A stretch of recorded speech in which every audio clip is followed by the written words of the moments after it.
Hello everyone, welcome to Unit 1 Lesson 7 for Computer Science Principles, and today we're going to be talking about black and white images. So it's going to be an introduction to computer graphics. We're going to start with black and white, and then later on we'll be talking about color images. But today let's make a start with black and white to give you the basic concepts. So what have we got today? What are we using today? So over in Google Classroom, you'll see we have a link to the PowerPoint presentation, which is what I'm taking you through now.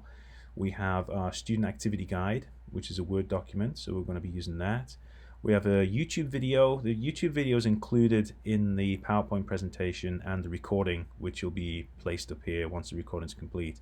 But if there's any issues with accessing it through PowerPoint or listening to it via the recording, here's the link for it, and you can go ahead and play the video directly from here. And now this is our link to our various lessons that we're going to be, or various activities that we're going to be completing on code.org today. So back to a PowerPoint presentation, Unit 1 Lesson 7, black and white images. So warm-up question. So you recently did some online shopping. You went out to Amazon and you bought a PlayStation 5. Lucky you, because I've been trying to get hold of the PlayStation 5 and I have not been able to get one.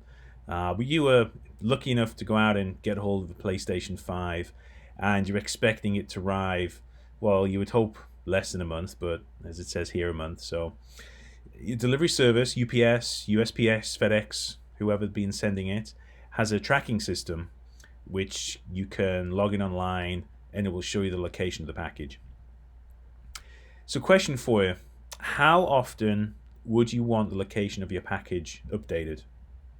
So it says it's going to be here in about a month. Would you want it updated every week, every day, every hour, or every minute?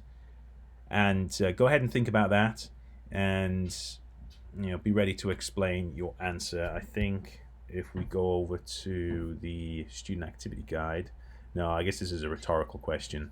Just have a think about the question there.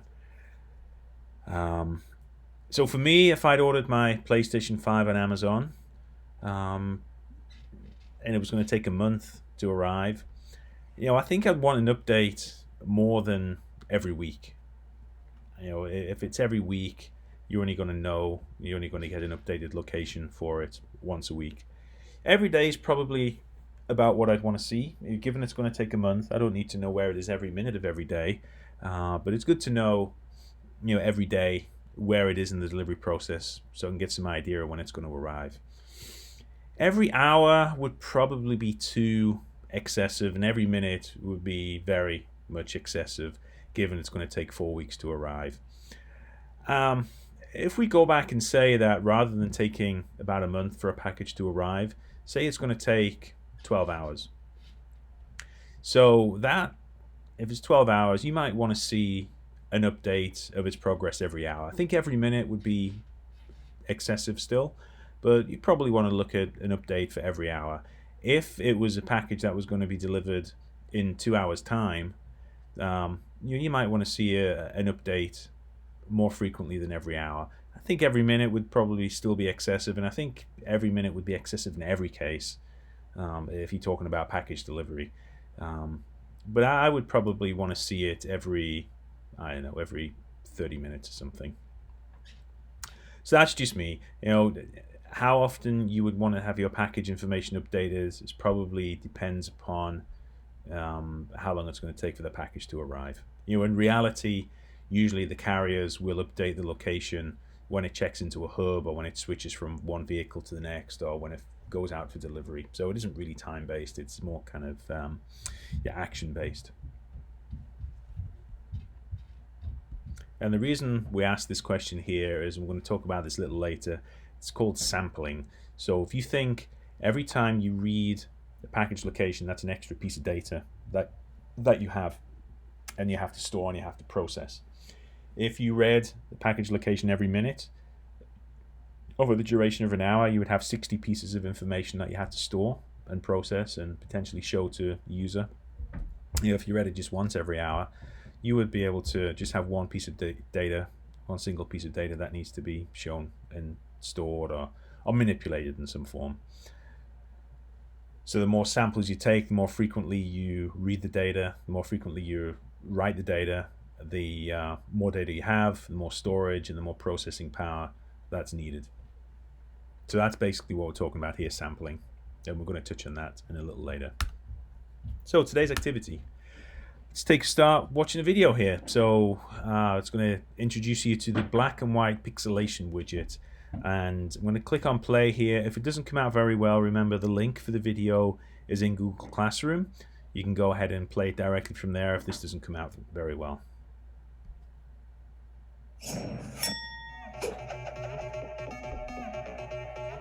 My name's Lydia Choi. I work for Oculus as a technical art director, and I'm currently working on virtual reality hardware. It's kind of like a baseball cap, so it's kind of like this motion, and then you flip down the headset. Current thing that we're building is a virtual reality sculpting tool, trying to simulate like clay sculpting in space. Welcome to the pixelation widget, where you will encode a black and white image by typing out the binary yourself. Don't worry, it's easier and more fun than you might think. In this widget, the first 2 bytes, 16 bits of data, are used to define the width and height of the image you want to encode. The first 8 bits define the width and the second 8 bits the height. You have to type out all the bits, but the widget shows you the decimal translation so you can make sure you're typing the numbers you want. To make it easier to keep track of where you're typing, you can add spaces and line breaks to the binary code. The widget doesn't pay attention to them, it just interprets the bits that are there. And now it's easier for me to see which bits I need to change to set the width and height I want. I'm going to make a very small image that's just 4 pixels by 4 pixels. Now the fun part. After we've set the width and height of the image, the next bits we type are the bits that define how the pixels are colored. We're just working in black and white for now, so keep it simple, 1 bit per pixel. In digital images, we define color in terms of light, and we can turn the lights behind each pixel on or off. So we let a 1 mean turn the light on, which gives us white. A 0 means turn the light off, which gives us black. Did you notice that I added line breaks when I was typing so that I could keep track of the row I was working on? That's a handy trick, and we actually have buttons that will help you with that. If you click the raw format button, it will strip out all the spaces and line breaks so you can see what the raw binary code looks like. The readable format button will reinsert spaces and line breaks to make it easier to read and edit. If you screw up your spacing or get lost in the bits, you can always hit format and it will clean things up for you. Let's look at an example of a bigger black and white image. If you click actual size, it will show you what your image looks like when using the real pixels on your computer. For images here, it's probably going to be pretty small. Lastly, you can save the wonderful image you've made by clicking Save PNG. This will take the current state of your canvas, whether you're zoomed in or showing actual size, and pop into a new window. You can drag the image from there to your computer or save it in some other way.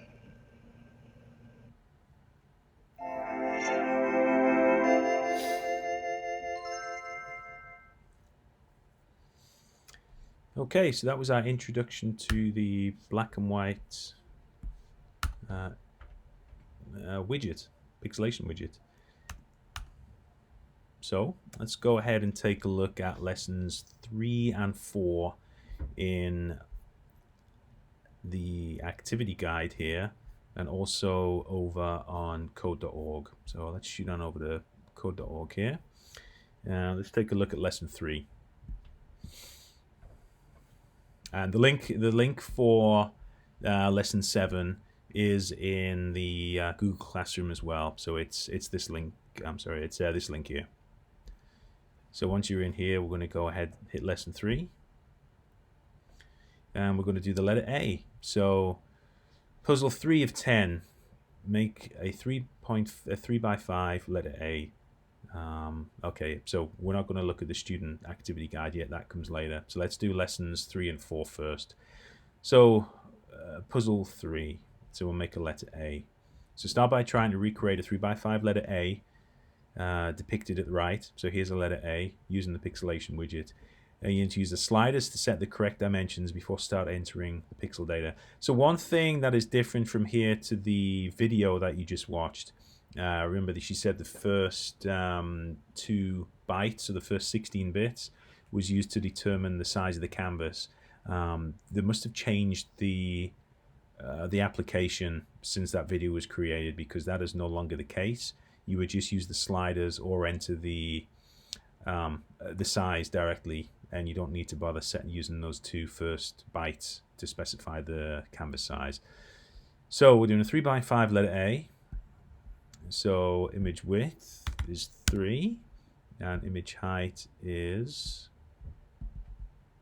5. And notice we've got the sliders here, and we're not entering those 2 byte data that the video alluded to. So how do we do a letter A then? So remember, 0 is the light off and 1 is the light on. So 0, 1, 0. And 1, 0, 1. Oop. 1, 0, 1. 1, 1, 1. 1, 0, 1. So that is our letter A. Notice if you hit enter, and it keeps your data box here the same width as your canvas. It helps you see where you are. We can go ahead and do an actual size here, and that is pretty darn small, but you might be able to zoom in enough to see that. And then if we do our readable format, and then we do our raw format. So that is our exercise 3, black and white letter A. So go ahead, if you haven't done it already, go ahead and do this. Start over here. If you haven't done it already, go ahead and pause. So go ahead and then go ahead and do it, and then come back when you've completed it. If you have done it, then continue on, and we'll take a look at the next lesson, the next activity. So back to PowerPoint presentation. Okay, so let's take a look at lesson 4. Let's go back, and lesson 4 here. Oh no, an image got messed up during transmission.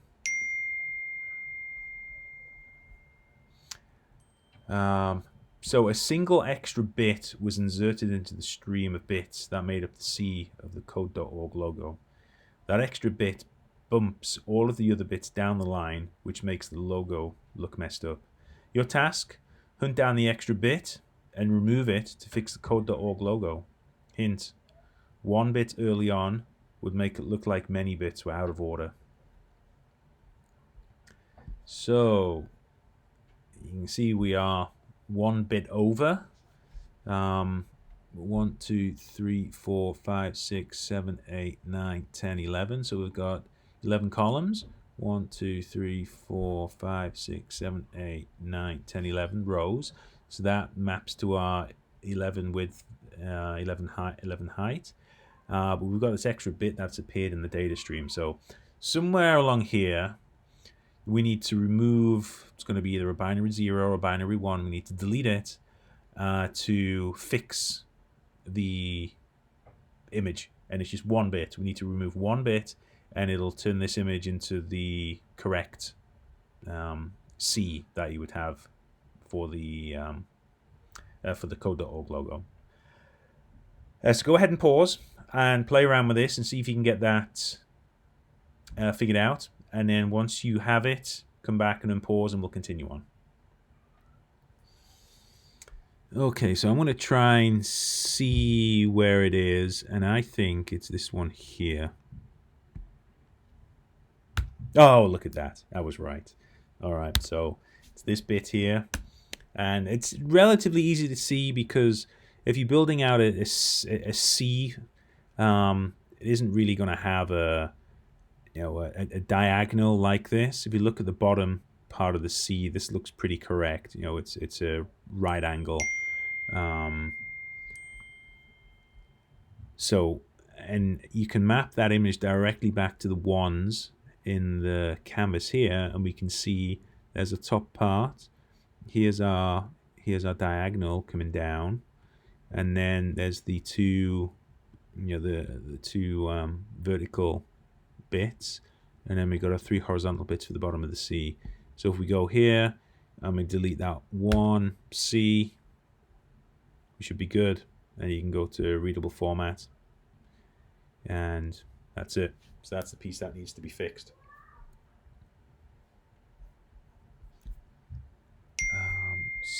So what's next? All right, so over in our activity guide, we got challenges A, which is level 5, and challenge B, which is level 6 that we need to do. So read values from challenge A, black or white for each square, and input the values into the widget. After challenge A, answer the questions on the activity guide. Repeat for challenge B, and answer the questions on the activity guide after each challenge. So let's go and take a look at the activity guide first then. So building a digital image, work to digitally represent the image below. Read each square in the image and fill in the responses in the worksheet. Enter the bits in Code Studio and use the timer to keep track of how long it takes. Remember, each bit can only be black or white, and you have to decide for each square. When finished sampling, reflect on the following. So remember, we're going back to sampling here that we spoke about right at the beginning of today's lesson. So how many bits are needed for this challenge A? So it's 1, 2, 3, 4, 5, 6 by 1, 2, 3, 4, 5, 6, 7, 8. So 6 times 8, which is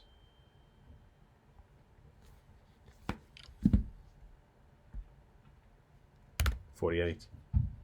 So let's, we've got to do a sampling here. We have to determine whether each of these is going to be on or off. So, I guess a good way of doing that would be if a square contains more than 50% on, then maybe set it on. If it's less than 50% on, we'll set it off. So let's go back to code.org here, and we'll go to challenge A, which is lesson 5 on our black and white images. So work to digitally represent this image using sampling. Reference your activity guide. Right, so for me, I think there's going to be 0, 0, 1, 1, 0, 0. So let's start over. Oh, actually, well, image width 6 by 8, is that right? 1, 2, 3, 4, 5, 6. 1, 2, 3, 4, 5, 6, 7, 8. That's correct. So I'm going to say 0, 0, 1, 1, 0, 0. So 0, 0, 1, 1, 0, 0. 0, 1, 0, 0, 1, 0. 0, 1, 0, 0, 1, 0. 0, 1, 0, 1, 0. And then I'm going to say 1, and then all zeros, I think.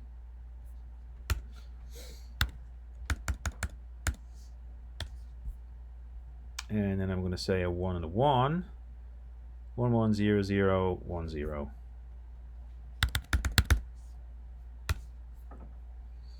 And then 1, 1, 1, 1, 1, 0.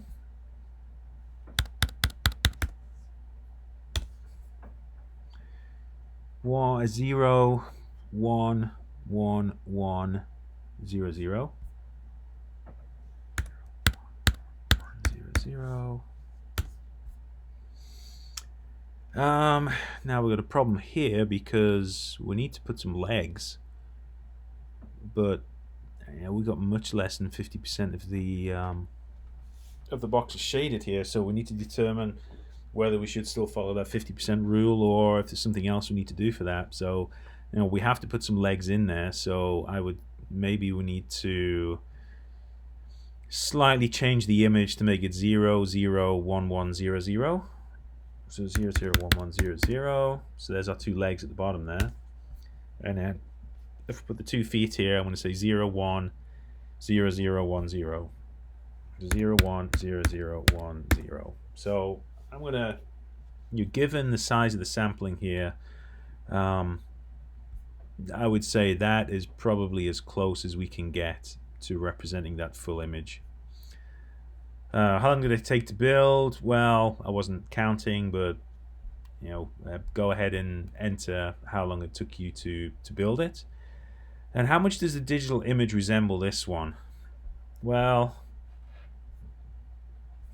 not very much. I would say not very much at all, just because the size of the sampling, the size of the grids that the image is being copied to. I mean, there's no way you would know. It's nothing. So I would say not very much at all. So challenge B. This time we'll use the sampling more frequently by reading the image using smaller squares. All right, so here we got our smaller image, the smaller squares, sorry. So let's go to lesson 6, which is challenge B. So work to digitally represent this image using the sampling. Reference your activity guide. So, okay, I'm going to do a start over. And let's just double check the width. So 1, 2, 3, 4, 5, 6, 7, 8, 9, 10, 11, 12. By 1, 2, 3, 4, 5, 6, 7, 8, 9, 10, 11, 12, 13, 14, 15, 16. So 12 by 16, that's what we got here. All right, so go ahead and work through this piece. Pause the video now, and then come back once you've completed it.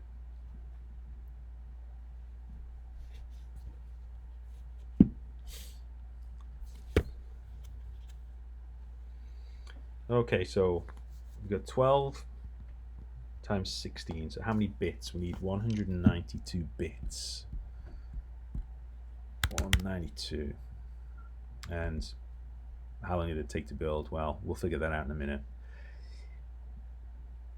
Right, so let's say 0, 0, 0, 0, 0, 0, 0, 0, 0, 0, 0. So 0, 0, 0, 0, 0. Well, actually, I think this is the inverse, isn't it? It really should be, the white should be lights on, shouldn't it? So it's going to be 1, 1, 1, 1, 1, 1, 1. I'm going to decide that that's a 1, and then I'm going to do 2 zeros, and then everything else is going to be a 1. Okay, next line, 1, 1, 1, 1, 1, 0, 0, 0, 0, 0, 0, 0, 0, 0, 0, 0, 0, and then 1 just for the rest. Then we're going to do 1, 1, 0, 0. Nope, I missed it. 1, 1, 0, 0. 1, 0, 0. I want to say that's a 0, and I'm going to say a 1 and a 0. So let's say 0, 1, 0. 0, 0, 1, 1, 1. 0, 0, 1, 1, 1. So fourth line, 1, 2, 3, 4. 0, 1, 1, 1. I'll give that. Oh, actually, it's the other way around, isn't it? So it's going to be. Oh, which line are we on now? Fourth line. 1, 2, 3, 4. So this one, I'm going to say 1, 0, 0, 1. 1, 0, 0, 1. And then 1, 1, 1, 0, 0, 0, 1, 1. 1, 1, 1, 0, 0, 0, 1, 1. And then line 5. 1, 2, 3, 4, 5. 1, 0, 0, with everything else 1. So 1, 0, 0, everything else 1.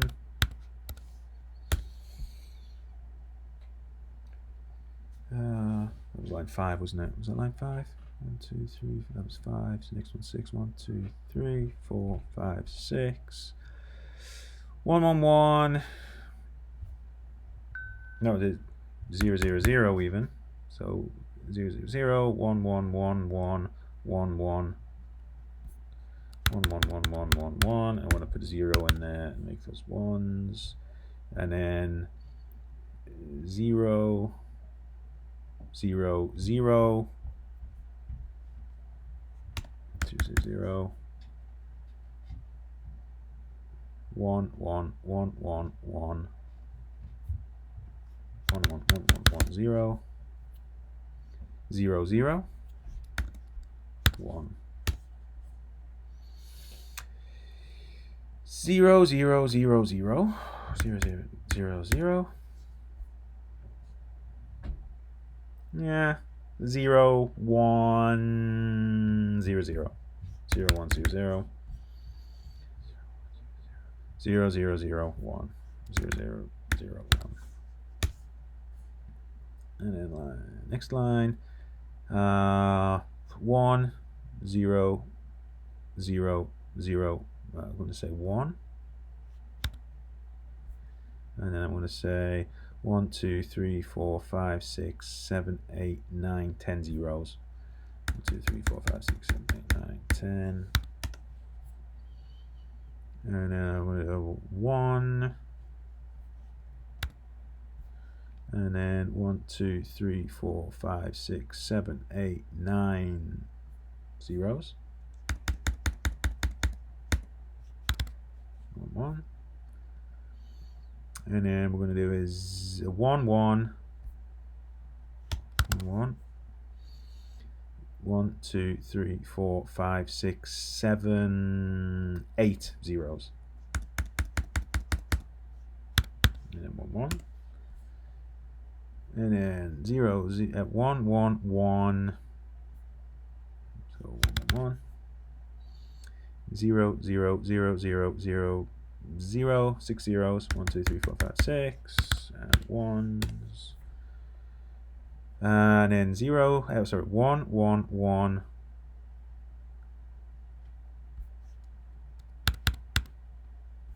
So 3 ones. I'm going to say 1, 2, 3. I'm going to say 4 ones, and I'll put a 0 there.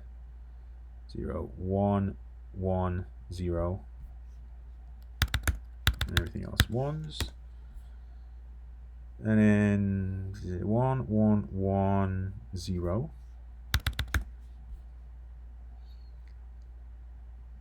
1, 1, 1, 1, 0. 1, 1, 1. And 2 rows left. 1, 1, 0, 0. 1, 1, 1, 1. 2, 0, 1, 1. And then the last line, all 0, all 1s even. All right, so going back to our activity guide then. Well, how long did that take to build? So I wasn't timing that, but considerably longer than the previous one. So more sampling, longer it takes to process, more storage it takes, but much better the image quality. So we can, I mean, we can't tell what this is, but if we compare it back to this, it looks a lot closer than what a previous attempt did. So what does the new digital image compare to the, how does the new digital image compare to the one from the challenge A? Well, new digital image is much more clearer, much better, much higher quality. What effect did taking a larger number of samples have on the image? Made the image better, higher quality, but larger, longer to process.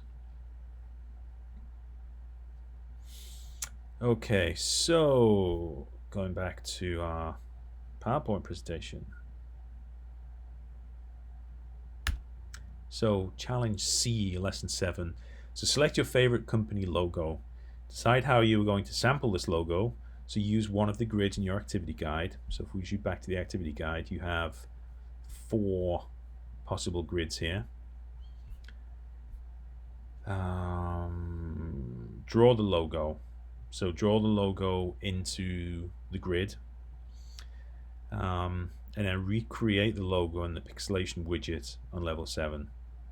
And you're not going to be able to show this to your classmates, but after you have drawn it in the pixelation widget, does it look like what it did before? And then make adjustments if needed. For example, you may need to increase the sampling. So we currently have 4 possibilities for sampling.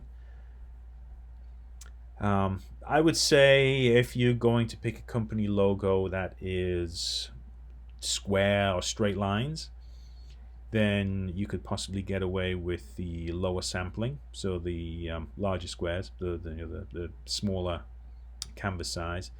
If your image has lots of circles in it, or curved lines, or fine detail. So if there's fine detail in there as well, you would probably want to use the higher pixel count, so the higher grid size, the higher sampling.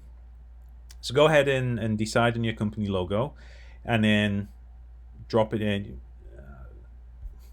You could probably just put it straight into lesson 7, actually. So this is your favorite company logo. So select your company logo, update your image width and image height based on the sampling that you want to use, and then create your company logo here, and then go ahead and save it as well. So you follow the guide here, save the image and save it off to your computer, and then go ahead and pause, and then once you've completed that, come back and we'll continue on. So for me, I am going to choose my favorite, it's not my favorite company, but I thought a great company logo to use would be the Ghostbusters logo. Right, now it would have to be black and white, so let's try Ghostbusters logo, black and white. There we go, there's the black and white Ghostbusters logo. Let's pick this one. Okay, so if I was gonna transpose this into the grid, I would definitely, it would have to be the larger sampling. If you did the smaller sampling here, then it would definitely not look like what it's supposed to look like. Too much fine detailing. If you look around the fingers here, the mouth, the nose, the circular, I guess, no entry sign, or road sign, the circular kind of road sign style there, that would be extremely difficult to create in a smaller sample. So for me, I would have to pick the highest sampling rate. So over here, what was our options here? It was 1, 2, 3, 4, 5, 6, 7, 8, 9, 10, 11, 12, 13, 14, 15, 16, 17, 18, 19, 20, 21, 22. So for me, it would have to be 22 by 22.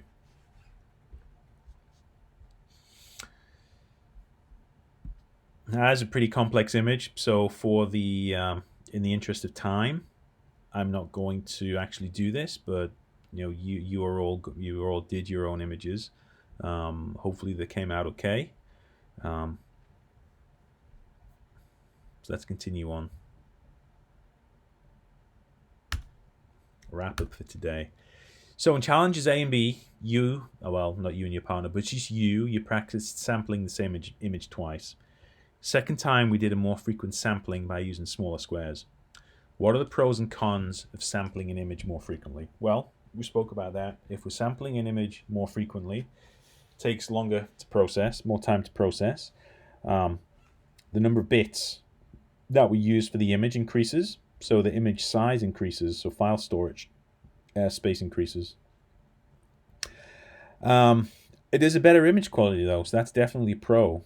Now, if you're taking a photograph, black and white photograph, or even a color photograph, you wouldn't want to use a low bit rate or a low storage rate or a low sample size, just because it's not going to come out very well. It's not going to look like a photograph. So Pros, cons. Pros are the highest sampling rate results in a higher quality image. The cons are the higher sampling rate results in more processing time and also more storage for it. So analog data. So data with values that change continuously or something over time. So analog data is, in these examples, an image or sound. Those are both analog. So it's a value that changes continuously. You think of music. Music isn't just a continuous monotone, single tone that goes on. It's varied tones that change continuously. An image is analog as well. It's not just a black straight line. It's, you can see the instance here. I think it's supposed to be a swan. It is very analog. So some examples of analog data include music, colors of a painting, or position of a sprinter during a race. And then we're going to convert that analog data into digital data. So data that changes discretely through a finite set of possible values. So it's either on or it's off. If you look at an edge here, half of the edge, if we broke those down into pixels, you can't have half of a pixel on or half of a pixel off. It's either on or it's off. For sound, you can't play half of a sound. It's either you're playing a sound or you're not playing a sound. So that's digital data, on or off, true, false, discrete, specific, finite values.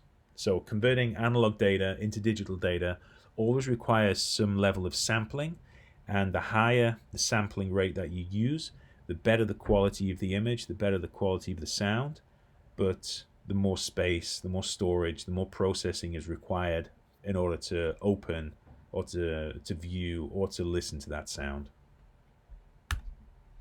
Oh, and there we go, sampling. So sampling is a process for creating a digital representation of analog data by measuring the analog data at regular intervals, called a sample. So for music, you could say measure the sound every 1 second. I think, and that's not going to be good enough. Music, it doesn't sound like duh, duh, duh, duh.